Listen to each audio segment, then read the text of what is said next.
കഴിഞ്ഞ ആഴ്ചകളെല്ലാം ചിന്തിച്ചുകൊണ്ടിരിക്കുന്നത് spiritual world എന്നൊരു കാര്യത്തെക്കുറിച്ച്, ആത്മലോകം. ഞാൻ കഴിഞ്ഞ ദിവസം ആരോ എൻ്റെ കൂടെയുള്ള ലീഡേഴ്സിനോട് സംസാരിക്കുമ്പോൾ സത്യത്തിൽ ആത്മലോകം എന്ന് പറയുന്ന ഒരു കാര്യത്തെക്കുറിച്ച് നമുക്ക് വ്യക്തതയില്ല. പ്രാർത്ഥനയ്ക്ക് ആളുകൾ വരാറുണ്ട്, ഒരു സൗഖ്യം ആഗ്രഹിക്കാറുണ്ട്. ഇവിടെ വരുന്ന ആളുകളുടെ എല്ലാം ഉള്ളിലെ ചിന്ത, ബ്രദർ ഒരു ദൂത് പറയും, അല്ലെങ്കിൽ ബ്രദർ ഒരു ദൂത് പറഞ്ഞ്, അല്ലെങ്കിൽ ബ്രദർ രോഗികൾക്കായി പ്രാർത്ഥിക്കും, എനിക്കൊരു ശാരീരികമായി സൗഖ്യം ഉണ്ടാകും എന്നായിരിക്കും നമ്മുടെ ആളുകളെല്ലാം ഉള്ളിലെ ചിന്ത. ഒരാൾക്കൊരു സൗഖ്യം ഉണ്ടായാൽ ആ സൗഖ്യം ഉണ്ടായി കഴിഞ്ഞ ശേഷം എന്താ ഉണ്ടാകുക എന്നറിയോ? ആ സൗഖ്യമായ ആൾ പിന്നീട് എല്ലാ ഞായറാഴ്ചയും പള്ളി വരും, ആരാധന കൂടും, അവരിതിനകത്ത് സെറ്റിലാകും. അവർക്ക് മനസ്സിലായി ദൈവത്തിനെ സൗഖ്യമാക്കാൻ പറ്റും. പിന്നീട് അവരെന്ത് പ്രാർത്ഥിക്കാൻ തുടങ്ങും? കർത്താവേ, എൻ്റെ മോൾക്ക് ഇങ്ങനൊരു അസുഖമുണ്ട് മാറണം, എൻ്റെ മോൻ ഇങ്ങനൊരു അസുഖമുണ്ട് മാറണം, എൻ്റെ വീട്ടിൽ ഇങ്ങനൊരു പ്രശ്നമുണ്ട് സൗഖ്യമാകണം, എനിക്ക് വീടില്ല കർത്താവേ, എനിക്ക് കാറില്ല കർത്താവേ, എനിക്ക് ബിസിനസ്സില്ല കർത്താവേ, സമ്പത്തില്ല. ഇങ്ങനെ ഓരോ കാര്യങ്ങൾ പറഞ്ഞ് അവരുടെ ലൈഫ് മുഴുവൻ ചർച്ചിലും കാണും. പക്ഷേ അവരുടെ ആവശ്യങ്ങളുടെ മുഖത്ത് പ്രാർത്ഥിച്ചും പ്രാർത്ഥിച്ചും അങ്ങനെയാണ് അവർ പോകുന്നത്. ഒരു നല്ല ആമേൻ പറഞ്ഞ് അങ്ങനെ ആയിരിക്കുന്നതിന് യാതൊരു തെറ്റുമില്ല കേട്ടോ. അതോടൊപ്പം തന്നെ അവരുടെ അകത്ത് നിത്യതയുടെ ഉറപ്പുണ്ടാകുന്നു, ഒക്കെ വലിയ കാര്യങ്ങളാണ്. പക്ഷേ ഒരു നല്ല ആമേൻ പറഞ്ഞാട്ടെ, പലപ്പോഴും അവരുടെ പ്രാർത്ഥന കേട്ടാൽ, അവരുടെ ആവശ്യങ്ങളുടെ പറച്ചിൽ കേട്ടാൽ, ദൈവമേ എന്നെ രക്ഷിക്കണേ കർത്താവേ, ദൈവമേ എന്നെ സഹായിക്കണേ കർത്താവേ, അവരുടെ എക്സ്പെക്റ്റേഷൻ മുഴുവൻ മേളിൽ നിന്ന് കൈനീട്ടി, അല്ലെങ്കിൽ കർത്താവ് എൻ്റെ അടുക്കൽ വന്ന് ഒരു അത്ഭുതം ചെയ്ത്, അങ്ങനെ അവരുടെ എക്സ്പെക്റ്റേഷൻ മുഴുവൻ ഇരിക്കുന്നത്. അങ്ങനെ എക്സ്പെക്റ്റ് ചെയ്യുന്ന യാതൊരു തെറ്റുമില്ല. പക്ഷേ നമ്മൾ യേശുവിലേക്ക് വന്നപ്പോൾ നമുക്ക് എന്താ സംഭവിച്ചതെന്നുള്ള ശരിയായ ബോധ്യം നമ്മളിൽ വളരെ കുറച്ചു പേരുടെ അകത്തെ ഭരിക്കുന്നുള്ളൂ. എൻ്റെ കൂടെ എന്തെങ്കിലും ഒരു നല്ല ആമയം പറയാം, അവരുടെ കൂടെ എത്തിയെങ്കിൽ. നമ്മൾ യേശുവിലേക്ക് വന്നപ്പോൾ വാസ്തവത്തിൽ നമ്മൾ പ്രവേശിച്ചത് ദൈവരാജ്യത്തിനകത്തേക്കാണ്. കുറച്ചും കൂടെ നന്നായി പറഞ്ഞ് ഒരാത്മലോകത്തിനകത്തേക്കാണ് ഞാൻ പ്രവേശിച്ചത്. 2-4 പേര് വരാവും. ഒന്ന് ഞാൻ കഴിഞ്ഞ ദിവസം നിർത്തിയതുപോലെ ഒരു സർക്കിളായിട്ട് നിൽക്കാവോ? Wonderful Jesus. എൻ്റെ കൂടെ ഉണ്ടോ? ഒരു ഹല്ലേലൂയ പറഞ്ഞ് ഇങ്ങനെ ഒന്ന് സർക്കിളായിട്ട് നിൽക്കാവോ? ഇങ്ങനെ നിൽക്കാവോ? ഞാൻ ഇപ്പുറത്ത് ഓക്കെ. ഞാൻ യേശുവിലേക്ക് വന്നപ്പോൾ സത്യത്തിൽ ഞാൻ പ്രവേശിച്ചത് ഒരു ആത്മലോകത്തിനകത്തേക്കാണ്. എവിടേക്കാണ് കയറിയത്? ഇങ്ങനൊരു കൺസെപ്റ്റ് നമ്മുടെ അകത്തില്ല. നമ്മൾ യേശുവിലേക്ക് വന്നു, ഞാൻ യേശുവിനെ വിശ്വസിക്കുന്നുണ്ട്. ആ വിശ്വസിക്കുന്ന ദിവസം മുതൽ പിന്നീട് നമ്മുടെ മറ്റു വിഷയങ്ങൾക്ക് വേണ്ടി നമ്മൾ പ്രാർത്ഥിക്കുന്നു, ദൈവ വിടുതലിന് വേണ്ടി ആഗ്രഹിക്കുന്നു. ആ വിശ്വസിക്കുന്ന എനിക്ക് വേണ്ടി ദൈവം പ്രവർത്തിക്കുന്നു. കുറച്ച് കഴിയുമ്പോൾ ഞാൻ മരിക്കും. ഭക്തൻ്റെ മരണം ദൈവത്തിന് വിലപ്പെട്ടതാ, അതൊക്കെ തലയിലുള്ളതാണ്. മരിച്ചു കഴിഞ്ഞാൽ ഞാൻ സ്വർഗത്തിൽ പോവും. ഇത്രയും മാത്രമാണ് നമ്മുടെ അകത്തുള്ള കൺസെപ്റ്റുകൾ മുഴുവൻ. പക്ഷെ ബൈബിൾ പറയുന്നത് കുറച്ചും കൂടെ അപ്പുറത്തേക്കാണ്. ഞാൻ യേശുവിൽ വിശ്വസിച്ചപ്പോൾ, നമുക്കൊരു വാക്യം വായിക്കാം. എബ്രായ ലേഖനം എടുക്കാം, 11-ാം അധ്യായം എടുക്കാം, 22 മുതലുള്ള വാക്യങ്ങൾ വായിക്കും. പിന്നെയോ സിയോൻ പർവ്വതത്തിനും ജീവനുള്ള ദൈവത്തിന്റെ നഗരമാകുന്ന സ്വർഗീയ യെരൂശലേമിനും അനേകായിരം ദൂതന്മാരുടെ സർവ്വസംഘത്തിനും സ്വർഗത്തിൽ പേരെഴുതിയിരിക്കുന്ന ആദിജാതന്മാരുടെ സഭയ്ക്കും എല്ലാവരുടെയും ദൈവമായ ന്യായാധിപതിക്കും സിദ്ധന്മാരായ നീതിമാന്മാരുടെ ആത്മാക്കൾക്കും പുതിയ നിയമത്തിന്റെ മധ്യസ്ഥനായ യേശുവിലേക്കും ആബേലിന്റെ രക്തത്തെക്കാൾ ഗുണകരമായി സംസാരിക്കുന്ന പുണ്യാഹ രക്തത്തിന്റെ അടുക്കിലേക്കും അത്രേ നിങ്ങൾ വന്നിരിക്കുന്നത്. നമ്മൾ വന്നിരിക്കുന്നതിനെ കുറിച്ച്, അല്ലെങ്കിൽ യേശുവിലേക്ക് വന്നപ്പോ ഞാൻ എവിടേക്കാണ് കയറി ചെന്നതെന്നുള്ള ഒരു ചിത്രം എബ്രായ ലേഖകൻ പറയുക. നിങ്ങൾ വന്നിരിക്കുന്നത്, ആ വാചകത്തിന്റെ തുടക്കം ഒന്ന് വായിച്ചിടവനെ, പിന്നെയോ സ്വർഗീയ സിയോനിലേക്ക്. എന്റെ കൂടെ ഉണ്ടെങ്കിൽ ഒരു ഹല്ലേലൂയ പറയാമോ? അപ്പൊ ഞാനും നിങ്ങളും രക്ഷിക്കപ്പെട്ടപ്പോ, യേശുവിനെ അറിഞ്ഞപ്പോ, നിങ്ങൾ ദൈവ പൈതലായി, ശരിയാണ്. അന്ന് മുതൽ നിങ്ങൾ പ്രാർത്ഥിച്ചാൽ ദൈവം വിടുതൽ തരും, ശരിയാണ്. അന്നൊരു പ്രശ്നം വന്ന യേശു എന്ന് വിളിച്ചാൽ മതി, ദൈവം ശരിയാണ്. പക്ഷേ നിങ്ങൾ അറിയേണ്ടത് അതിനേക്കാൾ ഉയർന്നൊരു തലത്തിലാണ് ഞാനും നിങ്ങളുമായിരിക്കുന്നത് എന്ന് പറഞ്ഞാൽ, ഞാൻ വിശ്വസിച്ചപ്പോ, യേശുവിനെ വിശ്വസിച്ചപ്പോ, ആ നിമിഷം ഞാൻ ഇവിടെ ജീവിക്കുന്നുവെങ്കിൽ തന്നെ, ഞാൻ എവിടെ ആയിരിക്കുമ്പോൾ തന്നെ ദൈവം എന്നെ കണ്ടത് സ്വർഗീയ യെരൂശലേമിനകത്താണ്. എന്റെ കൂടെ ഉണ്ടെങ്കിൽ ഒരു ഹല്ലേലൂയ പറഞ്ഞേ എന്ന് പറഞ്ഞ ഞാൻ എൻ്റെ ഭാഷ പറഞ്ഞ ഞാൻ ആ ദിവസം എവിടേക്ക് ചെല്ലുവോ, എവിടെ ജനിക്കുവോ അവിടെ ജനിക്കുവോ. അതുകൊണ്ട് പൗലോസ് പറഞ്ഞു നാമോ സ്വർഗത്തിലെ പൗരന്മാരാണ്. ഞാൻ ആ നിമിഷം എവിടേക്ക് കയറിയെന്നറിയോ? സ്വർഗീയ പൗരത്വത്തിനകത്ത് കയറി. എന്ന് പറഞ്ഞാൽ ഞാൻ ഇന്ത്യൻ പൗരനായിരിക്കുമ്പോൾ തന്നെ, എൻ്റെ കൂടെ ഉണ്ടെങ്കിൽ ഒരു ഹല്ലേലൂയ പറയാവോ, എനിക്ക് സ്വർഗത്തിലൊരു പൗരത്വം വരികയാ. ഞാൻ അതിനകത്തേക്ക് സ്വർഗീയ സിറ്റിസൺ ആകുകയാ. നിങ്ങൾ ശ്രദ്ധിക്കുക, മരിച്ചിട്ട് ഇവിടുന്ന് പോയതിന് ശേഷമല്ല ഞാൻ സ്വർഗത്തിലെ സിറ്റിസൺ ആകുന്നത്. മരിക്കണേക്കാൾ മുമ്പ് യേശുവിനെ അറിഞ്ഞ ദിവസം മുതൽ ഞാൻ സ്വർഗത്തിലെ സിറ്റിസൺ ആണെന്ന്. നിങ്ങൾ എന്റെ ഒപ്പുകത്തി ഒരു നല്ല ആമേൻ പറയാം. കൂടെ ഉണ്ടെങ്കിൽ കൈയടിച്ചൊരു ആമേൻ പറഞ്ഞേ. നമ്മൾ വിചാരിക്കുന്നത് നമ്മൾ ഇവിടുന്ന് സ്വർഗത്തിൽ പോകണം. വെയിറ്റ്. നിങ്ങൾ സ്വർഗത്തിൽ പോകണം എന്ന് ചിന്തിക്കുന്നത് നല്ലതാണ്, അതിലൊന്നും വിരോധമില്ല. പക്ഷെ നിങ്ങൾ അറിയേണ്ടത്, യേശുവിനെ നിങ്ങൾ സ്വീകരിച്ച ദിവസം മുതൽ നിങ്ങൾ ഇവിടെ ജീവിക്കുമ്പോൾ തന്നെ നിങ്ങളുടെ സ്പിരിറ്റ് പറയുന്നത് നിങ്ങൾ സ്വർഗത്തിലാണ്, അവനോടുകൂടെ. അതുകൊണ്ട് പൗലോസ് പറഞ്ഞ് നിങ്ങൾ അവനോടുകൂടെ ഇരുത്തിയിരിക്കുന്നു. അവൻ പ്രത്യക്ഷനാകുമ്പോൾ നിങ്ങളും അവനോടുകൂടെ പ്രത്യക്ഷനാകും. ഞാൻ ഈ ഭൂമിയിലാണ്, പക്ഷേ വേദപുസ്തകം പറയുന്നത് ഞാൻ ജനിച്ചത്, ഞാൻ കയറിയത്, യേശുവിനെ വിശ്വസിച്ചപ്പോൾ കടന്നത് സ്വർഗീയ യെരൂശലേമിനകത്തേക്കാണ്. സത്യത്തിൽ ഇനി ഞാൻ പറയുന്നത് വളരെ ഗൗരവമായിട്ട് കേൾക്കണം. നമ്മൾ ഇവിടെ ഇരുന്നുകൊണ്ട് സ്വർഗത്തെ നോക്കി സ്വർഗത്തെ ഓപ്പറേറ്റ് ചെയ്യിക്കാൻ നോക്കിയ വാസ്തവത്തിൽ വിശ്വാസം ചെയ്യുന്നത്. ഒന്നും കൂടെ പറയാം. ഞാൻ ഇവിടെ ഇരുന്നുകൊണ്ട് സ്വർഗത്തിലേക്ക് നോക്കി ദൈവമേ നിന്റെ കൈ നീട്ടണമേ എന്ന് പറയുക വിശ്വാസം ചെയ്യുന്നത്. അത് നടക്കുന്നില്ല എന്ന് എനിക്ക് തോന്നുന്നുമില്ല. പക്ഷെ ദൈവം ആഗ്രഹിച്ചത് ഞാൻ സ്വർഗത്തിലാണ് എന്നും അവിടെ നിന്നാണ് ഞാൻ ഈ കാര്യങ്ങളെല്ലാം ചെയ്യുന്നതെന്നുമുള്ള കൺസെപ്റ്റിലേക്ക് വരണമെന്ന് ദൈവം ആഗ്രഹിച്ചത്. ജിജോക്ക് മനസ്സിലായതെന്ന് പറയോ? സാധാരണ നമ്മൾ ചിന്തിക്കുന്നത് യേശുവിനെ അറിഞ്ഞ് നമ്മൾ ഈ ഭൂമിയിലാണ്, പക്ഷെ നമ്മുടെ സേവിക്കുന്ന വിശ്വസിക്കുന്ന ദൈവം സ്വർഗത്തിലാണ് ഇരിക്കുന്നത്. അപ്പൊ അതുകൊണ്ട് ഇവിടെ നിന്ന് പ്രാർത്ഥിച്ച് സ്വർഗത്തെ ഓപ്പറേറ്റ് ചെയ്യുന്നത് നമ്മൾ ഇവിടെ ഇരുന്നാണ്. ആമേൻ. എന്നാൽ ദൈവം അതല്ല ആഗ്രഹിക്കുന്നത്. നമുക്ക് മനസ്സിലാവുന്നു. നമ്മൾ ഇവിടെ ഇരുന്നാണ് സ്വർഗത്തെ ഓപ്പറേറ്റ് ചെയ്യുന്നത്.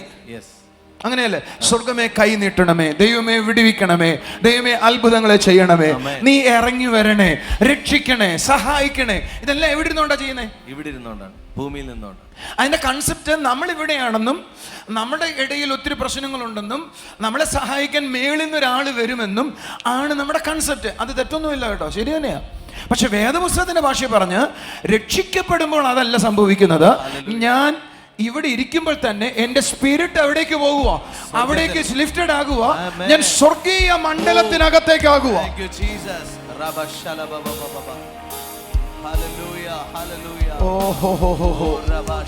എന്റെ കൂടെ ഉണ്ടെങ്കിൽ ഹല്ലേലൂയ പറഞ്ഞാട്ടെ. എന്റെ ഭാഷ പറഞ്ഞ് ഞാനൊരു സ്പിരിച്വൽ ലെവലിൽ വരുമ്പോ എനിക്ക് ചുറ്റും ഞാൻ കാണേണ്ടത് ഈ കാളുകളെ അല്ല, പകരം ഞാൻ സ്പിരിച്വൽ ലോകത്തെയാ കാണേണ്ടത്. എന്റെ കൂടെ ഉണ്ടോ? ഒരു ഹല്ലേലൂയ പറയാം. ഭയങ്കരമാണ് ഈ കാര്യം. വാസ്തവത്തിൽ ഞാൻ ഈ ഭൂമിയിൽ ഇരിക്കുമ്പോൾ തന്നെ എനിക്ക് ചുറ്റും ആ സ്പിരിച്വൽ വേൾഡ് ഉണ്ട്. ഒരു ആമേൻ പറഞ്ഞാട്ട്. ഇവിടെ എഴുതിയിരിക്കുന്ന വാചകം കണ്ടോ? സ്വർഗീയ പർവ്വതം ജീവനുള്ള ദൈവത്തിന്റെ നഗരമായ യെരൂശലേമിനും. അടുത്ത വാചകം അനേകായിരം ദൂതന്മാരുടെ സർവ്വസംഘത്തിനും എന്ന് പറഞ്ഞ് ഞാൻ പ്രവേശിച്ചിരിക്കുന്നത് അനേക എണ്ണിയാൽ തീരാത്ത ദൂതന്മാരുടെ സഞ്ചയത്തിനകത്തുമായി ഇപ്പൊ ഞാൻ നിൽക്കുന്നേ. എന്റെ കൂടെ ഉണ്ടെങ്കിൽ ഒരു ഹല്ലേലൂയ പറഞ്ഞാട്ട്. നമ്മുടെ കൺസെപ്റ്റ് അങ്ങനെയല്ല, നമ്മുടെ ചിന്ത അങ്ങനെയല്ല, നമ്മൾ അങ്ങനെയല്ല ട്യൂൺഡായിരിക്കുന്നേ. എന്റെ കൂടെ ഉണ്ടെങ്കിൽ ഒരു ഹല്ലേലൂയ പറഞ്ഞാട്ട്. നിങ്ങൾ ശ്രദ്ധിച്ചേ, നമ്മുടെ തലയിലുള്ളത് എന്തുവോ? യേശു പറഞ്ഞൊരു അല്ലെ പൗലോസ് പറഞ്ഞൊരു വാചകം. പൗലോസ് പറയുക, സാത്താനെ ദൈവമോ നിങ്ങളുടെ കാൽക്കീഴിൽ വേഗത്തിൽ ചതച്ചു കളയും. ആരുടെ കാൽക്കീഴില? നമ്മുടെ കാൽ. യേശു കർത്താവ് പറഞ്ഞു, ശ്രദ്ധിച്ചു കാണാൻ ഞാൻ പറയണേ. യേശു കർത്താവ് പറഞ്ഞു, പാമ്പിനെയും തേളിനെയും ശത്രുവിന്റെ സകല ബലത്തെയും ചവിട്ടുവാൻ. നിങ്ങൾ എന്താ ശ്രദ്ധിക്കുന്നേ? മുകളിലാണോ സാത്താൻ വർക്ക് ചെയ്യുന്നത് അതോ താഴെയാണോ? പറ. പക്ഷെ എപ്പോഴെങ്കിലും നിങ്ങൾ താഴോട്ട് നോക്കി പിശാച് പോകുന്നു പറഞ്ഞിട്ടുണ്ടോ? അണലിയെയും സിംഹത്തെയും ഞാൻ മെതിച്ചു കളയും. നിങ്ങൾ എന്താ ആമേൻ പറയാത്തെ? കൈകളടിച്ചൊരു ആമേൻ പറ. യെശയ്യാവ് പറഞ്ഞത് യെശയ്യാവ് 14 പറയുക, ഞാൻ അന്ന് അശുരൂരിനെ അന്ന് പർവ്വതത്തിൽ വെച്ച് ചവിട്ടിക്കളയും എന്ന് പറയുന്ന ഭയങ്കരമോ എന്ന് പറഞ്ഞ് നമ്മൾ പിശാചിനോട് എതിർക്കുന്നത് മുകളിലോട്ട് നോക്കുകയാണെങ്കിൽ ദൈവത്തിന്റെ കൺസെപ്റ്റിൽ പിശാച് നമ്മുടെ മുകളിലല്ല, വിശ്വാസിയുടെ കാൽ കീഴിലാണ്, താഴെയാണ്.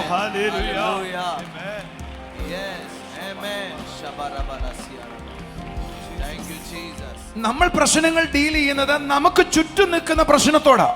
പക്ഷെ ദൈവം പറയുന്നത് ആ പ്രശ്നങ്ങൾ നിനക്ക് ചുറ്റുമല്ല, നിനക്ക് തോന്നുന്നത് അത് ചുറ്റുമാണ്. പക്ഷെ നീ ഇരിക്കുന്ന പൊസിഷൻ അനുസരിച്ച് അത് നിന്റെ കാൽ കീഴിലാണ് ഇരിക്കുന്നത്. എന്റെ കൂടെ ഉണ്ടെങ്കിൽ കൈയടിച്ചൊരു ആമീൻ പറഞ്ഞേ.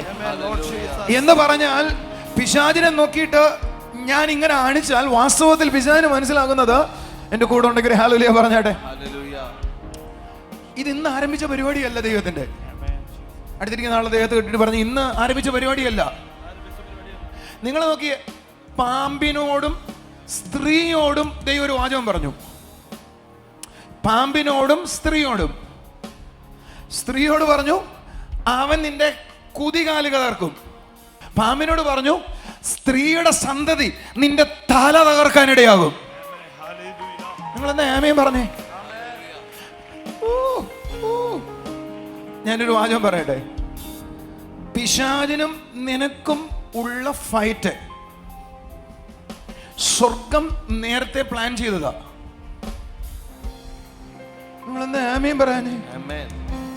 ഞാൻ എന്നാ പറഞ്ഞത് കേട്ടോ, പിശാചിനും നിനക്കുള്ള ഫൈറ്റ് നേരത്തെ എന്ത് ചെയ്തതാ? ഉൽപ്പത്തി പ്ലാൻ ചെയ്ത് വെച്ചതാ. പക്ഷെ പ്ലാൻ ചെയ്തപ്പോ കർത്താവ് പറഞ്ഞു, അത് നിന്നെ ഇല്ലാതാക്കത്തില്ല, നീ അവന്റെ തലയെ തകർക്കുമെന്ന് പറഞ്ഞു. നിങ്ങൾ എന്റെ കൂടെ ഉണ്ടോ? പിശാച് നിന്നെ തകർക്കാനുള്ളതല്ല, പകരം പിശാചിന്റെ തലയെ നീ തകർക്കാനുള്ളതാ. എന്റെ കൂടെ ഉണ്ടെങ്കിൽ ഒരു ഹല്ലേലൂയ പറഞ്ഞാട്ട്. കൂടെ ഉണ്ടെങ്കിൽ കൈയടിച്ചൊരു ആമേൻ പറ. നീയല്ല തകർക്കുന്നത്, ദൈവമാ തകർക്കുന്നത്. പക്ഷെ നിന്റെ കാൽ കീഴിലാണ് തകർക്കുന്നത്. അപ്പൊ ഒരു നല്ല ആമേൻ പറയാം. എന്റെ കാൽ കീഴിൽ പിശാച് തകരണമെന്നാണ് നിങ്ങൾ ചിന്തിക്കുന്നതെങ്കിൽ നിങ്ങൾ ഭൂമിയിലായിരിക്കുന്നു എന്ന് ചിന്തിക്കരുത്, ഞാൻ സ്വർഗീയ മണ്ഡലത്തിൽ വസിക്കുന്നു എന്ന് ചിന്തിക്കണം. എന്റെ കൂടെ എത്തിയ ഒരു നല്ല ഹല്ലേലൂയ പറയോ? നിങ്ങളുടെ പൊസിഷനിങ് വലിയ കാര്യമാ. നിങ്ങൾ എവിടെയാ? നിങ്ങൾ എങ്ങനെയാ? നമ്മൾ പലപ്പോഴും ഇവിടെ ഇരുന്ന് സ്വർഗത്തെ ഓപ്പറേറ്റ് ചെയ്യാൻ നോക്കുക. പക്ഷെ സ്വർഗത്തിന് പറയാനുള്ളത്, നീ എന്നോടൊപ്പം ഇരിക്കുക, ഇവിടെ ഇരുന്നോണ്ട് കാര്യങ്ങൾ ഞാൻ ചെയ്യുന്നത് എങ്ങനെയാണോ അങ്ങനെയാ നീ കാര്യങ്ങൾ ചെയ്യേണ്ടതാ.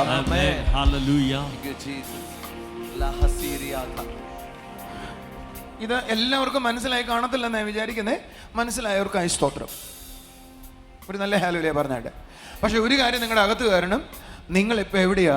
ആത്മലോകത്തിലാണ്, സ്പിരിച്വൽ വേൾഡിലാണ്. പുറപ്പാട് പുസ്തകം 14-ാം അധ്യായം 19-ാമത്തെ വാക്യം മുതൽ. അനന്തരം മിസ്രയീമ്യരുടെ സൈന്യത്തിന് മുമ്പിൽ നടന്ന ദൈവത്തിന്റെ ദൂതൻ അവിടെ നിന്ന് മാറി അവരുടെ പിന്നാലെ നടന്നു.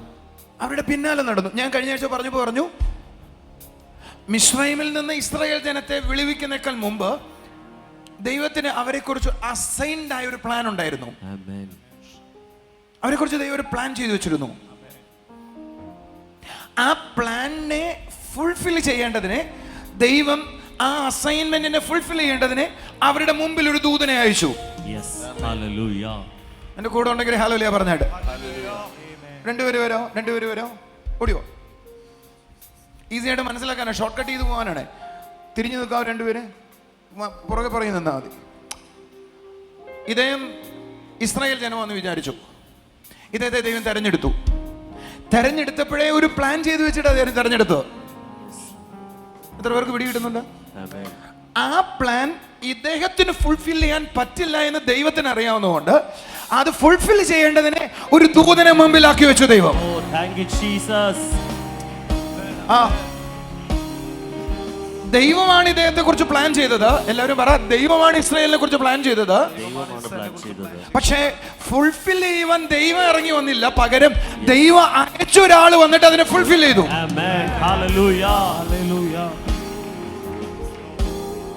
ഇസ്രായേലിനെ നോക്കിയിട്ട് ദൈവത്തിന് മനസ്സിലായി ഇസ്രായേൽ എന്ത് ചെയ്യാനുള്ള, ഖനാൻ എന്ന് പറയുന്ന സ്ഥലത്തേക്ക് പോകാനുള്ളതാ. അത് അവരുടെ അസൈൻഡ് പ്ലാൻ, പ്രിപ്പയർഡ് പ്ലാൻ. അതാണ് അത് അവർ ജനിക്കണൊക്കെ മുമ്പ് ദൈവം പ്ലാൻ ചെയ്തു വെച്ചിരുന്നതാ. പക്ഷെ അത് സാധ്യമാക്കേണ്ടതിന് ഒരാളെ ദൈവം മുമ്പിലാക്കി വെച്ചു. എന്റെ കൂടെ ഉണ്ടെങ്കിൽ ഒരു ഹല്ലേലൂയ പറഞ്ഞാട്. ഇവരുടെ പരിശ്രമമല്ല, ഇവന്റെ പരിശ്രമമാണ് അത്ഭുതങ്ങളെ ചെയ്യുന്നത്. ഇവന്റെ പ്ലാൻ അല്ല, ദൈവത്തിന്റെ പ്ലാൻ ആണ് ഇത് അത്ഭുതം ചെയ്യാൻ കാരണമാക്കിയത്.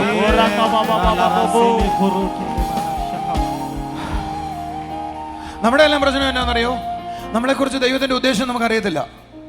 നമുക്കറിയാവുന്നത് ഇവിടെ വന്നപ്പോൾ നടുവന മാറി, ഇവിടെ വന്നപ്പോൾ മഴ മാറി. സ്തോത്രം അപ്പ, ഇന്ന് മുതൽ ഞാൻ ഈ ബ്രദറിന്റെ കൂടെയാ. സ്തോത്രം, നല്ലത്. അടുത്ത പ്രശ്നം വരുമ്പോൾ അവർ പറയും, ബ്രദറെ എൻ്റെ വീട്ടിൽ ഇന്ന പ്രശ്നമുണ്ട്, പ്രാർത്ഥിക്കണം. പക്ഷെ അവരുടെ അകത്ത് ദൈവം എന്തിനാ എന്നെ വിളിച്ചിരിക്കുന്നു എന്നുള്ള ബോധമൊന്നുമില്ല. അവർക്ക് തലവേദന പോയി, വീട് കിട്ടി, കാറ് കിട്ടി, ബ്രദറിന്റെ കൂടെ ശുശ്രൂഷയ്ക്ക് പുറത്ത് പോകണമെന്നുണ്ട്, ഭൂതത്തെ പുറത്താക്കണം, രോഗിയെ സൗഖ്യമാക്കണം. പക്ഷെ അവരെ കുറിച്ചുള്ള മാസ്റ്റർ പ്ലാൻ ഒന്നും അവരുടെ തലയിലില്ല. ഞാനൊരിക്കലും അഭിജിത്തിനോടൊരു ചോദ്യം ചോദിച്ചു, അഭിജിത്തെ ജോലിക്ക് പോകുന്നോ പഠിക്കാൻ പോകുന്നു, അല്ല ശുശ്രൂഷിക്കാൻ പോകുന്നു? ചോദിച്ചിട്ട് കുറച്ച് കഴിഞ്ഞപ്പോൾ ജോലിക്ക് പോകുന്നുണ്ടോ എന്ന് എനിക്കറിയത്തില്ല. എന്തായാലും കർത്താവിൻ്റെ വേലയിൽ എല്ലാ സ്ഥലത്തും അവനുണ്ട്.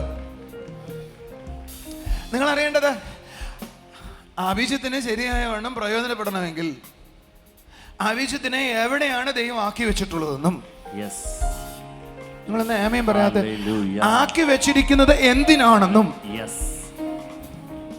അഭിജിത്ത് ഈ ഭൂമിയിൽ ചെയ്തെടുക്കേണ്ടത് എങ്ങനെയാണെന്നും ഗ്രഹിക്കാനിടയായാൽ ആ നിമിഷം മുതൽ ദൈവത്തിന്റെ പ്ലാൻ അവന്റെ ജീവിതത്തിൽ നിവർത്തിയാകാൻ തുടങ്ങും. ഇരുന്നു. മെല്ലെ ഉള്ളിലേക്ക് വരട്ടെ. ഒരു ഉദാഹരണം പറയാം പെട്ടെന്ന് മനസ്സിലാകാനായിട്ട്. ഇടുക്കിയിൽ ശുശ്രൂഷിച്ച സമയത്ത് ഞാൻ പ്രസംഗിക്കുന്നതിനിടയിൽ എനിക്കൊരു ഏഞ്ചലിക് വിസിറ്റേഷൻ ഉണ്ടായി.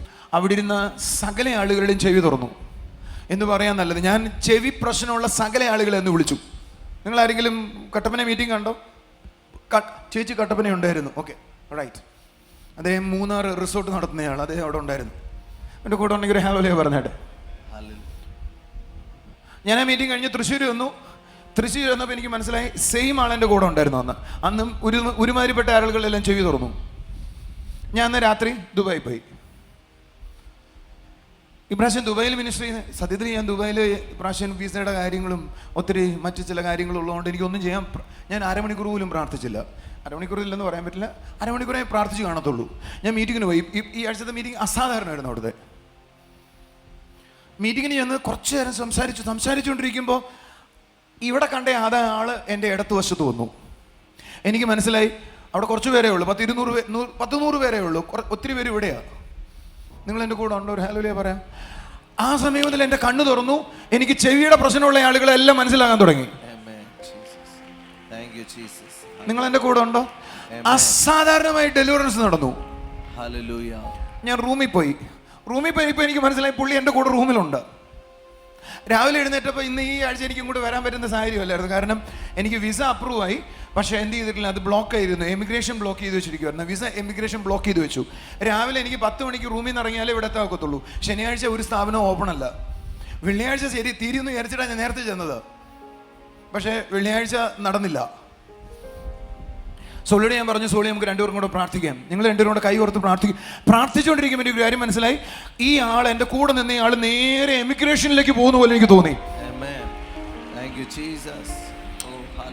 നിങ്ങൾ വിശ്വസിക്കുകയില്ലയോ? അറബാബ് എന്നെ വിളിച്ചിട്ട് പറഞ്ഞു, ഒരിക്കലും നടക്കുമെന്ന് തോന്നുന്ന കാര്യം എല്ലാം നടന്നു. വിസ സ്റ്റാമ്പ് ചെയ്ത് പുറത്തു വന്നു. ഞാൻ തിരിച്ചു മുറി വന്നിട്ട് എനിക്ക് മനസ്സിലായി കൂടെ ഒരാൾ നിൽക്കുക. നിങ്ങളുടെ കൂടെ ഉണ്ടോ?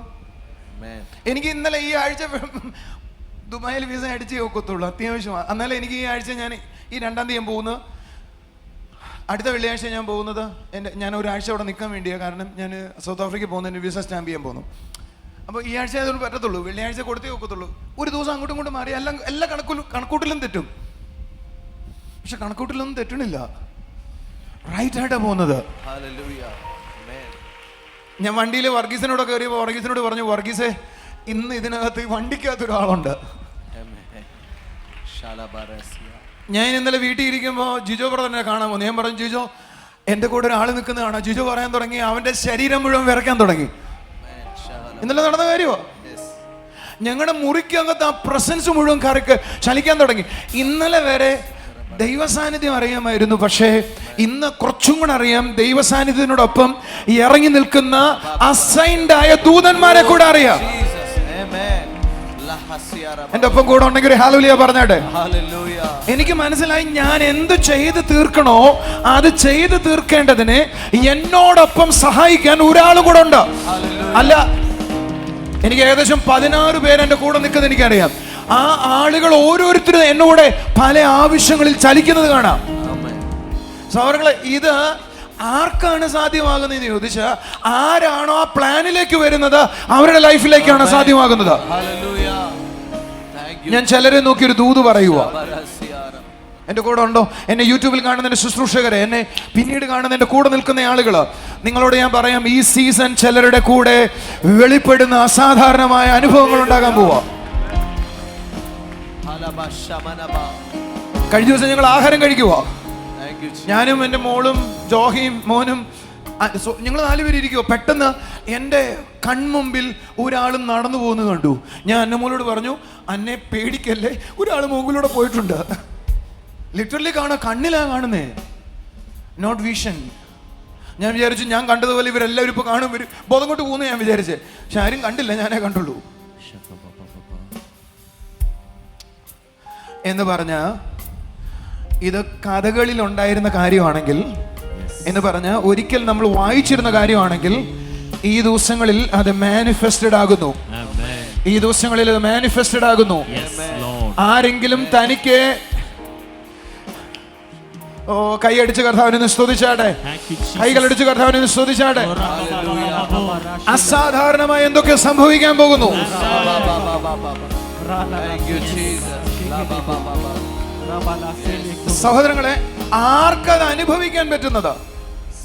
ഇവിടെ ഇരുന്നുകൊണ്ട് സ്വർഗത്തെ ഓപ്പറേറ്റ് ചെയ്യുന്നവർക്കല്ല, സ്വർഗത്തിൽ ഇരുന്നുകൊണ്ട് ഇവിടെ ഓപ്പറേറ്റ് ചെയ്യുന്നവർക്ക് അനുഭവിക്കാൻ പറ്റുന്നേ. അല്ല എങ്കിൽ വേറെ ഭാഷയിൽ പറഞ്ഞ്, സ്വർഗം എൻ്റെ കൂടെ മുഴുവൻ അസിസ്റ്റ് ചെയ്യുന്നു എന്ന് തോന്നുന്ന ആരെങ്കിലും എന്നെ കേൾക്കുന്നുവെങ്കിൽ അവർക്കാണ് ഇത് അനുഭവിക്കാനായി കഴിയുന്നത്. എന്നാൽ നമ്മൾ അങ്ങനെയല്ല. നമ്മൾക്കൊരു പ്രശ്നം വരുമ്പോൾ ദൈവമേ കൈ നീട്ടണേ എന്ന് പറഞ്ഞാൽ, ഞാൻ എവിടെ അല്ല, ഞാൻ ദൈവത്തോട് കൂടെ അല്ല, ഞാൻ ദൈവത്തിനോടൊപ്പമല്ല, ദൈവം എൻ്റെ കൂടെ ഇല്ല, അതുകൊണ്ടാണ് ഞാൻ കൈ നീട്ടാൻ പറയുന്നത്. അല്ല, ഞാൻ പറയുന്നത് ദൈവമേ ഒരു ദൂതനെ അയക്കണേ, ഞാൻ പറയുന്നതിന്റെ കാരണം എൻ്റെ കൂടെ ദൂതന്മാരില്ല. പക്ഷെ നിങ്ങൾ അറിയേണ്ടത്, നിങ്ങൾ ജനിച്ച ദിവസം മുതൽ, രക്ഷിക്കപ്പെട്ട ദിവസം മുതൽ നിങ്ങളുടെ കൂടെ അസൈൻഡ് ആയ ആളുകളുണ്ട്.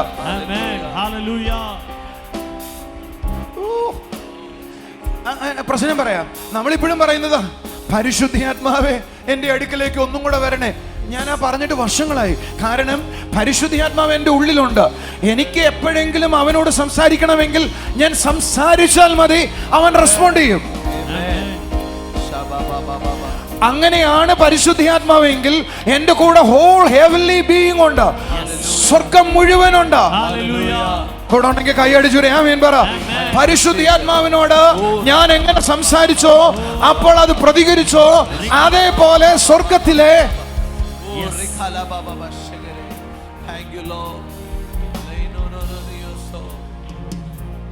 അടുത്തിരിക്കുന്നവരോട് പറഞ്ഞേ, മിഖായേലും അവന്റെ സൈന്യവും പറ. അപ്പൊ സ്വർഗത്തിലെ ദൈവത്തിന് ദൂതന്മാരും അവന്റെ സൈന്യവും ഉണ്ട്. മിഖായേലിന് അവന്റെ കൂട്ടത്തിൽ എന്തോ ഉണ്ട്, കൂട്ടത്തിലൊരു അസിസ്റ്റൻസ് ഉണ്ട്. ഈ പിശാചിന് അവന് ഹെഡായിട്ട് അവന്റെ കൂടെ കുറെ അസിസ്റ്റൻസ് ഉണ്ടെങ്കിൽ എന്റെ ദൈവത്തിന്റെ ദൂതന്മാർക്ക് എത്രയധികം കാണും. നിങ്ങൾ ഒറ്റയ്ക്ക് യുദ്ധം ചെയ്ത ഒരു സ്ഥലവും നേടത്തില്ല, പക്ഷെ നിങ്ങളുടെ കൂടെ അസിസ്റ്റ് ചെയ്യാൻ ചിലർ കൂടെ ഉണ്ട്.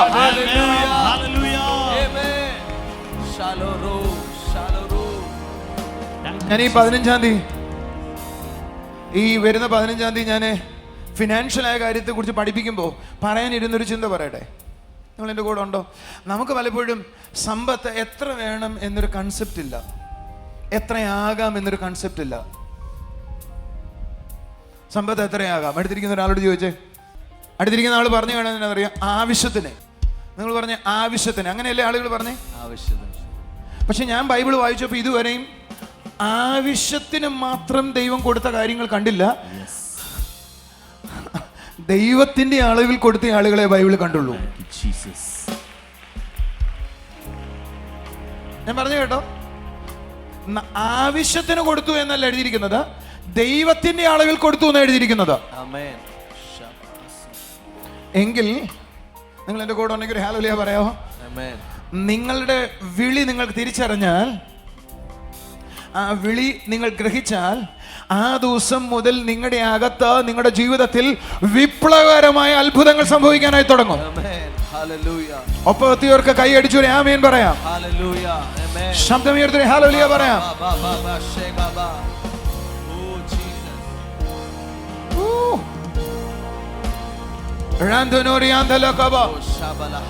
ഏഞ്ചൽ ചെയ്ത അടുത്ത വാചകം കണ്ടോ? ഇസ്രായേലിനെ ആ രാത്രി മുഴുവൻ വെളിച്ചമായി, അവർക്ക് ഇരുട്ടായി. എന്റെ കൂടെ ഉണ്ടോ? ഒരു ഹല്ലേലൂയ പറയാമോ? ഇസ്രായേൽ അടുത്ത വാഗ്ദത്ത പ്രദേശത്തേക്ക് പോകുക. ഒരു നല്ല ആമേൻ പറഞ്ഞാട്ടെ. ഞാനൊരു ദൂത് പറയട്ടെ. നിങ്ങളുടെ കൂടെ ഒരു അസൈൻഡ് ആയ ഒരു ഏഞ്ചൽ ചലിക്കാൻ തുടങ്ങിയ, നിങ്ങളുടെ വാഗ്ദത്ത ഭൂമിയിലേക്ക് കടക്കാൻ, വാഗ്ദത്തങ്ങളിലേക്ക് കടക്കാൻ അവന്റെ വെളിച്ചം നിങ്ങളുടെ കൂടെ ഉണ്ടാകാൻ തുടങ്ങും.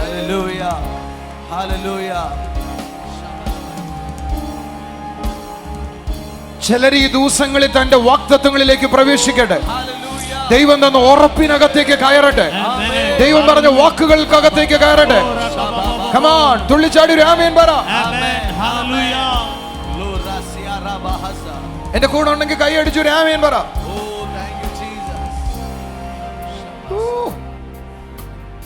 നിങ്ങൾ അടുത്ത പ്രയോഗം ശ്രദ്ധിച്ചിട്ടുണ്ടോ? 19:24 പ്രഭാതയാമത്തിൽ യഹോവ അഗ്നി മേഘ സ്തംഭത്തിൽ നിന്ന് മിസ്രയീം സൈന്യത്തെ നോക്കിയെന്ന്. എല്ലാവരും പറഞ്ഞേ, പ്രഭാതയാമത്തിൽ അഗ്നി മേഘ സ്തംഭത്തിൽ നിന്ന് മിസ്രയീം സൈന്യത്തെ നോക്കി. അടുത്ത വാക്ക്, മിസ്രയീം സൈന്യത്തെ താറുമാറാക്കി. നിങ്ങൾക്ക് വലിയ മനസ്സിലാവുമെന്ന് എനിക്കറിയത്തില്ല. എൻ്റെ കൂടെ ഉണ്ടോ? ഹല്ലേലൂയ പറയാവോ? നിങ്ങൾ സോളിലെ ഷാളം തന്നെ, ജോഹമനും വന്നേ. ഒരാളും കൂടെ, രണ്ടുപേരും കൂടെ വരാവോ? 3 പേരും കൂടെ വാ. ഈ ഷോളൊന്ന് നിങ്ങൾ വട്ടത്തിൽ പിടിച്ചേ. ഈ ഷോളൊന്ന് വട്ടത്തിൽ പിടിച്ചേ. അത്രയ്ക്ക് ഉള്ള ഷോളേ ഉള്ളൂ, മതി. ഇത് ഇസ്രായേൽ സൈന്യമാണ്, ഇസ്രായേൽ ജനമാണ്. അവർക്ക് ചുറ്റും എന്തോ ഉണ്ട്? ഒരു മേഘസ്തംഭമുണ്ട്. ആ മേഘസ്തംഭം നിങ്ങളോട് പറയുന്നൊരു കാര്യമുണ്ട്. You are in the spiritual world. ഒരു ഹല്ലേലൂയ പറഞ്ഞാട്ടെ. അവർ മേഘസ്തംഭം അക്ഷരികമായി കണ്ടു, പക്ഷെ നിങ്ങളിപ്പോൾ അക്ഷരികമായി കാണുന്നില്ലെങ്കിലും നിങ്ങൾക്ക് ചുറ്റും എന്തോ ഉണ്ട്? ഒരു സ്പിരിച്വൽ വേൾഡ് ഉണ്ട്. കൂടെ ഉണ്ടെങ്കിൽ ഹല്ലേലൂയ പറ. നിങ്ങൾ ശ്രദ്ധിച്ചേ, ആ സ്പിരിച്വൽ വേൾഡിലൂടെയാണ് യേശു കർത്താവ് ഏതിലെ നോക്കിയത് എന്ന് പറഞ്ഞാൽ, ആ സ്പിരിച്വൽ വേൾഡ് എനിക്ക് യാഥാർത്ഥ്യമാക്കി തന്നത് പരിശുദ്ധാത്മാവിന്റെ സാന്നിധ്യമാണ്. ആ പരിശുദ്ധാത്മാവിന്റെ സാന്നിധ്യമാണ് ആരുടെയൊക്കെ കൂടെ ഉണ്ടോ ആ കൂടുള്ള ആളുകൾക്കൊരു ഗ്യാരണ്ടി പറയാം, ശത്രുവിനെ തൊടാൻ കഴിയത്തില്ല. എനിക്ക് ചുറ്റുമുള്ള ദൈവ സാന്നിധ്യം, എനിക്ക് ചുറ്റുമുള്ള സ്പിരിച്വൽ വേൾഡ് ദൈവത്തിന്റെ കണ്ണാണ്.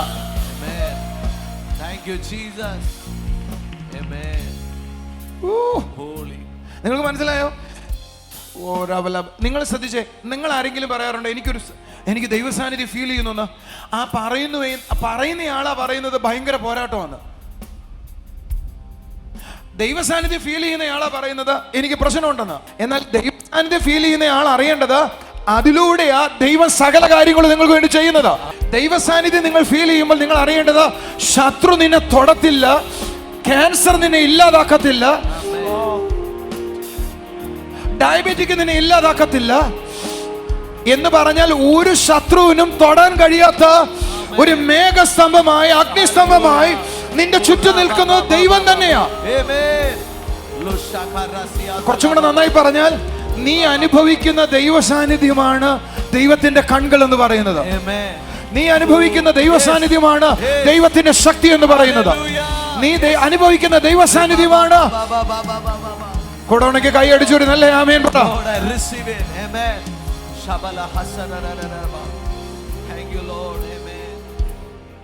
എന്ന് പറഞ്ഞ മിസ്രൈം സൈന്യത്തെ ദൈവമായ കർത്താവ് ഈ മേഘസ്തംഭത്തിനകത്തൂടെയാ നോക്കിയേ.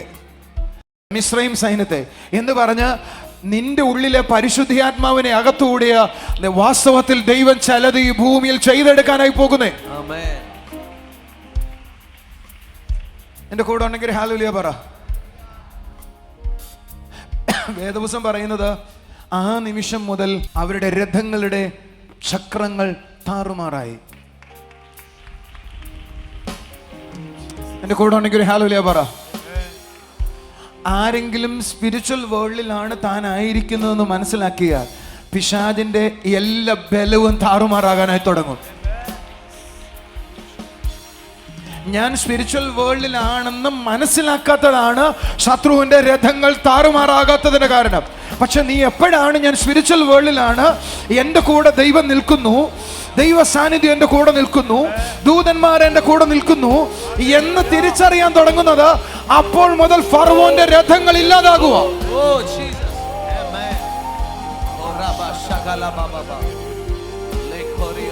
എന്റെ കൂടെ ഉണ്ടെങ്കിൽ ഹല്ലേലൂയ പറഞ്ഞാട്ടെ.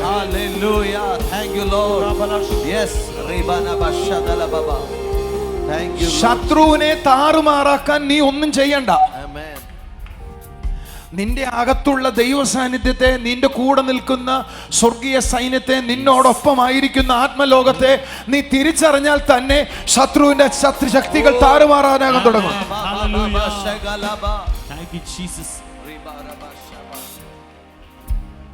നമ്മൾ പലപ്പോഴും ചിന്തിച്ചു നോക്കിയേ, നമ്മളുടെ കൂടെ ദൈവം ഉണ്ടെന്ന് തോന്നാത്തതല്ലേ നമ്മുടെ പരാജയം? നിങ്ങളൊന്നും മിണ്ടാത്തെ. നമ്മുടെ കൂടെ ദൈവം ഉണ്ടെന്ന് മനസ്സിലാക്കുകയും ദൈവം അവന്റെ സർവ്വ സൈന്യം എൻ്റെ കൂടെ ഉണ്ടെന്ന് മനസ്സിലാക്കുകയും ചെയ്തതോടുകൂടെ സകലതും തലതിരിയാൻ തുടങ്ങും. എലീശ എടുത്ത് ഗേഹസി വന്ന് പറയുവാ, നോക്ക് രാജാവേ, അല്ല പ്രവാചകനെ, നമുക്ക് ചുറ്റും എന്ത് നിൽക്കുവോ? സൈന്യം നിൽക്കുവോ? അപ്പൊ ഗേഹസിയോട് അല്ലെങ്കിൽ എലീശയുടെ ശിഷ്യനോട് എലീശ പറയുവാ, നീ കണ്ണു തുറന്നു നോക്ക്. അവന് കണ്ണടഞ്ഞിരിക്കുമായിരുന്നു. അവൻ കണ്ണു തുറന്നപ്പോൾ അവന് മനസ്സിലായി, ആ നിൽക്കുന്ന സൈന്യത്തെക്കാൾ ഇരട്ടി സൈന്യം എനിക്ക് വേണ്ടി നിൽപ്പുണ്ടോ? ശ്രദ്ധിക്കണേ, എലീശ പറഞ്ഞില്ല ദൈവമേ ഒരു കൂട്ടം ദൂതന്മാരെ അയക്കണേന്ന്. എലീശ പറഞ്ഞില്ല ഒരു കൂട്ടം ദൂതന്മാരെ അയക്കണമെന്ന്. പകരം എലീശയ്ക്ക് ഒരു കാര്യം അറിയാം, I am in the spiritual world. ഞാൻ ദൈവത്തോട് കൂടെയാ, ഞാൻ ദൈവത്തിനോടൊപ്പം ആയിരിക്കുന്നേ. കൂടെ ഉണ്ടെങ്കിൽ കൈ അടിക്കുക, ആമേൻ പറ. ആ ബോധ്യത്തിലുള്ള ആളുകൾക്ക് ശത്രുവിനെ കാണാൻ കഴിയത്തില്ല, പകരം എന്റെ കൂടെയുള്ള ദൈവത്തെ കാണാം.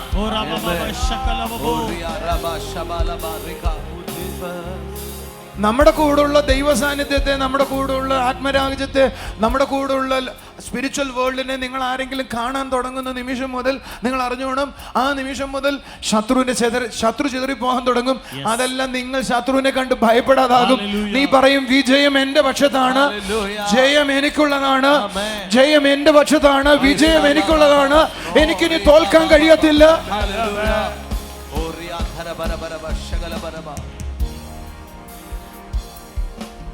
ചുറ്റും നോക്കിയിട്ട് പറ, ചുറ്റുമുള്ള പ്രശ്നത്തെ കാണല്ലേ, ചുറ്റുമുള്ള പ്രശ്നത്തെ കാണരുത്, ചുറ്റുമുള്ള മിസ്രൈം സൈന്യത്തെ കാണല്ലേ, ചുറ്റുമുള്ള മിസ്രൈം സൈന്യത്തെ അവരുടെ രഥത്തെയും അവരുടെ ബലത്തെയും കാണല്ലേ, അവരുടെ രഥത്തെയും ബലത്തെയും കാണരുത്, കൂടുള്ള ദൈവ സാന്നിധ്യത്തെ കാണണം. കൂടുള്ള ദൈവ സാന്നിധ്യത്തെ. ഒരു നല്ല ആമേൻ പറഞ്ഞാട്ടെ.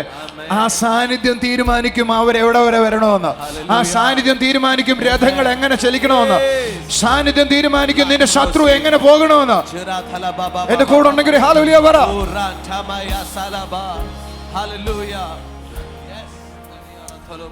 ഇനി രസകരമായ കാര്യം കേൾക്കണോ? അടുത്ത വാചകം എഴുതിയിരിക്കുന്നുണ്ട്, താഴോട്ടൊന്ന് വായിക്കാം. അവരുടെ രഥചക്രങ്ങളെ തെറ്റിച്ച് ഓട്ടം പ്രയാസമാക്കി. അതുകൊണ്ട് മിസ്രൈമ്യർ നാം ഇസ്രായേലിനെ വിട്ട് ഓടിപ്പോകുക, യഹോവ അവർക്ക് വേണ്ടി മിസ്രൈമ്യരോട് യുദ്ധം ചെയ്യുന്നു. പറയേണ്ട കാര്യമല്ല, എങ്കിലും ഒരു വാചകം പറയട്ടെ. ഈ ദിവസങ്ങളിൽ നിങ്ങൾ കേൾക്കാൻ പോകുന്നത് നിങ്ങളുടെ ശത്രുക്കൾ നിങ്ങളെക്കുറിച്ച് പറയാൻ പോവുക. അവനോട് കളിച്ചാൽ ഒക്കത്തില്ല, അവനെ തൊട്ടാൽ ഒക്കത്തില്ല, അവനോട് മോദിയാൽ പറ്റത്തില്ല, അവനോട് ഒരച്ചാൽ പറ്റത്തില്ല എന്ന് പറയുന്ന ഒരു സീസൺ എഴുന്നേക്കാൻ പോകുന്നു. ഇത് ഈ മെസ്സേജിനകത്തുള്ളതല്ല, ഒരു പ്രൊഫറ്റിക് വേർഡ് നിന്നോട് പറയുക. ഇത് നിന്നോടുള്ള ദൂതാന്ന് വിശ്വസിക്കേ. അവനോട് മോദിയിട്ട് കാര്യമില്ല, അവനോട് ഒരച്ചിട്ട് കാര്യമില്ല, അവനോട് എതിർത്തിട്ട് കാര്യമില്ല, അവനെ തൊടാൻ കഴിയത്തില്ല. അങ്ങനൊരു സാക്ഷ്യം നിനക്ക് ഉണ്ടാകുമെന്ന് പറ. എന്റെ കൂടെ ഉണ്ടെങ്കിൽ തുള്ളിച്ചാടി ഒരു ആമേൻ പറ. അവനെ തൊടാനൊക്കത്തില്ല, അവനെ തൊടാനൊക്കത്തില്ല, അവനോട് പോയി മുട്ടിയിട്ട് കാര്യമില്ല.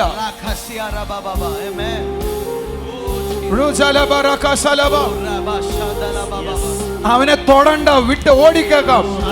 നിന്റെ ശത്രു നിന്നെ വിട്ട് ഓടിപ്പോകാൻ പോവാ. ആരും ചിതറിക്കാതെ ചിതറിപ്പോകാൻ പോവാ. കാരണം എന്റെ ഉള്ളിലുള്ളവൻ ലോകത്തുള്ളതിനേക്കാൾ വലിയവനാണ്.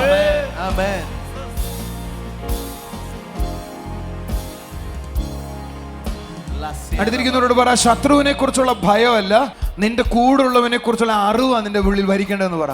ശത്രുവിനെ കുറിച്ചുള്ള ഭയമല്ല, നിന്റെ കൂടുള്ളവനെ കുറിച്ചുള്ള അറിവാണ്. ഒന്നും കൂടെ പറഞ്ഞേ, ശത്രുവിനെ കുറിച്ചുള്ള ഭയമല്ല, നിന്റെ കൂടുള്ളവനെ കുറിച്ചുള്ള അറിവാണ് നിന്നെ ഭരിക്കേണ്ടത്. അങ്ങനെ ഭരിക്കാൻ തുടങ്ങിയാൽ അടുത്ത വാചകം വായിക്കാവോ. അപ്പോൾ യഹോവ മോശയോട്, വെള്ളം മിസ്രൈമ്യരുടെ മേലും അവരുടെ രഥങ്ങളിന്മേലും കുതിരപ്പടയുടെ മേലും മടങ്ങി വരേണ്ടതിന് കടലിന്മേൽ കൈ നീട്ടുക എന്ന് കൽപ്പിച്ചു. ഞാൻ ദൈവത്തോട് ചോദിക്കുന്നു, ദൈവമേ നിനക്കൊന്ന് കൈ നീട്ടിയാ പോരെ, നിനക്കങ്ങ് പറഞ്ഞാ പോരെ? അല്ല, കർത്താവ് പറയാം, അല്ല, ദൈവ സാന്നിധ്യത്തിൽ നിൽക്കുന്നവൻ ഈ ഭൂമിയിൽ എന്ത് പറയുന്നു അത് സംഭവിച്ചോണ്ടേയിരിക്കും. ആത്മലോകത്തെ കുറിച്ച് അറിയുന്നവൻ ഈ ഭൂമിയിൽ എന്ത് പറയുന്നു അത് നടന്നുകൊണ്ടേയിരിക്കും. തന്റെ കൂടെ നിൽക്കുന്ന ദൈവ സാന്നിധ്യത്തെ തിരിച്ചറിയുന്നവൻ എന്ത് കൽപ്പിക്കുന്നു അത് സംഭവിച്ചോണ്ടേയിരിക്കും.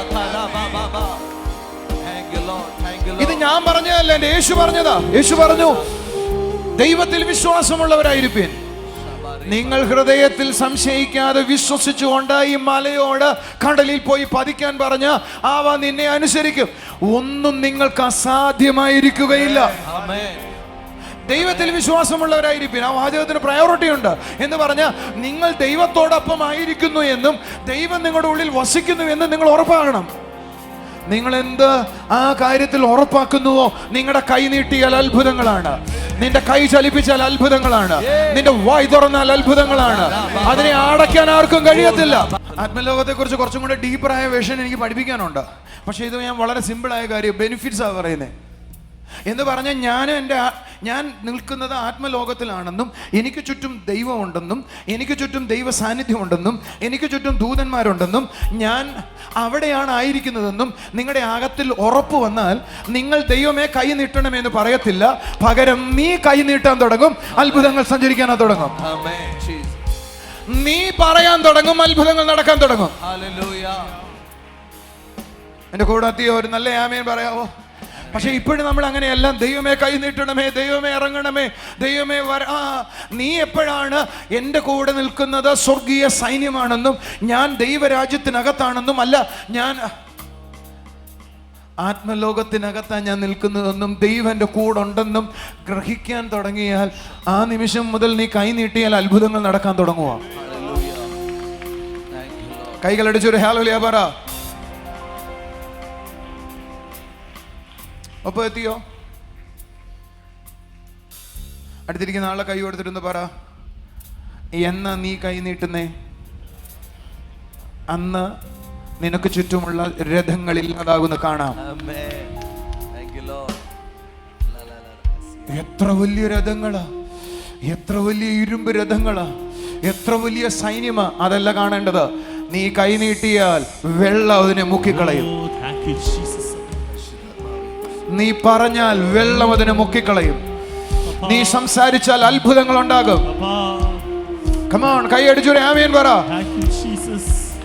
രഥങ്ങളെ കുറിച്ചല്ല നീ പറയേണ്ടത്, സൈന്യത്തിന്റെ ബലത്തെ കുറിച്ചല്ല,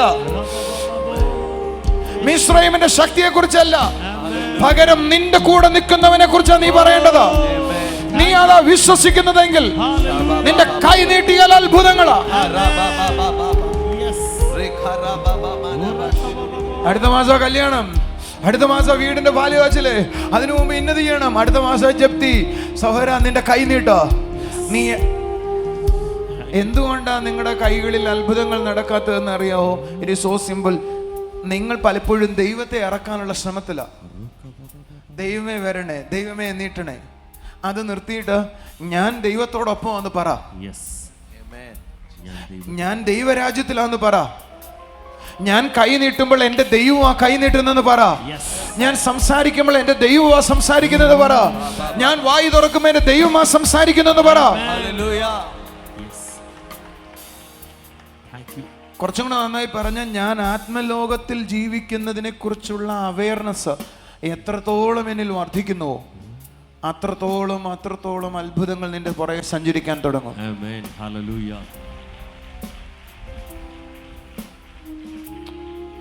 ഇത് പറഞ്ഞോ, നിന്നാൽ ഞാൻ പടക്കൂട്ടത്തിന് നേരെ പാഞ്ഞു ചെല്ലും. ഒരു സൈന്യം എൻ്റെ നേരെ പാളയം ഇറങ്ങിയാലും ഞാൻ ഭയപ്പെടുകയില്ല. ശത്രുക്കൾ ആയിരമായി എനിക്ക് നേരെ എഴുന്നേറ്റാലും ഞാൻ ഭയപ്പെടുകയില്ല. എന്റെ വശത്ത് 1000 പേരും വലതുവശത്ത് 1000 പേരും വീണാലും അവരൊന്നും എന്നെ തൊടത്തില്ല. ഞാൻ അവർക്ക് വരുന്ന പ്രതിഫലം കണ്ടോണ്ടേയിരിക്കും. ഒരു ബാധ എന്നെ തൊടത്തില്ല. ഞാൻ വസിക്കുന്നത് അവന്റെ ചിറകിന്റെ കീഴില, സർവശക്തന്റെ മറവില എന്ന് പറഞ്ഞ ഞാൻ ആത്മലോകത്തിനകത്താ. എന്റെ കൂടെ ഉണ്ടെങ്കിൽ കൈ അടിച്ചു ആമേൻ പറ. ഞാൻ ആത്മലോകത്തിനകത്താ. പകൽ പറക്കുന്ന അസ്ത്രത്തെയോ ഇരുട്ടിൽ സഞ്ചരിക്കുന്ന സംഹാരത്തെയോ ഉച്ചയ്ക്ക് നശിപ്പിക്കുന്ന സംഹാരത്തെയോ എനിക്ക് എന്ത് ചെയ്യില്ല, പേടിക്കാനില്ല. കാരണം അവയൊന്നും എന്നെ തൊടത്തില്ല. I am under his wings.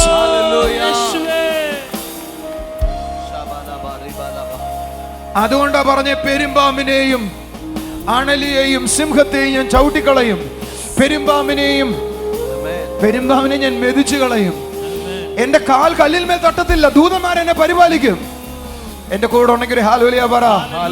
You are there, you are there, you are there. ദൈവമേ എന്നെ പരിപാലിക്കണേ അല്ല, ദൈവം എന്നെ പരിപാലിച്ചിന് നന്ദിന്നാ. ദൈവം എന്നെ കരുതണേ എന്നല്ല, നീ എന്നെ കരുതിന് നന്ദിന്നാ. ദൈവം എന്നെ മറക്കണേ എന്നല്ല, നീ എന്നെ മറച്ചിരിക്കുന്നോണ്ട് നന്ദിന്നാ. കാരണം നീ ആൾറെഡി മറഞ്ഞിരിക്കുക, നീ ആൾറെഡി സുരക്ഷിതനാ, ആൾറെഡി നീ കരുതപ്പെട്ടിരിക്കുക. നമ്മുടെ പ്രശ്നം എന്നാന്നറിയോ? നമ്മൾ ഇവിടെ നിന്ന് സ്വർഗത്തെ ഓപ്പറേറ്റ് ചെയ്യാൻ നോക്കുക. പക്ഷെ ദൈവത്തിന്റെ പ്ലാൻ എന്നാന്നറിയോ? നിന്റെ കൂടെ ഹോൾ സ്വർഗമുണ്ട്. നീ ഓപ്പറേറ്റ് ചെയ്താൽ എന്നെ ഓപ്പറേറ്റ് ചെയ്യാം, നീ സംസാരിച്ചാൽ ദൈവത്തിന് സംസാരിക്കാം, നീ കൈ നീട്ടിയാൽ.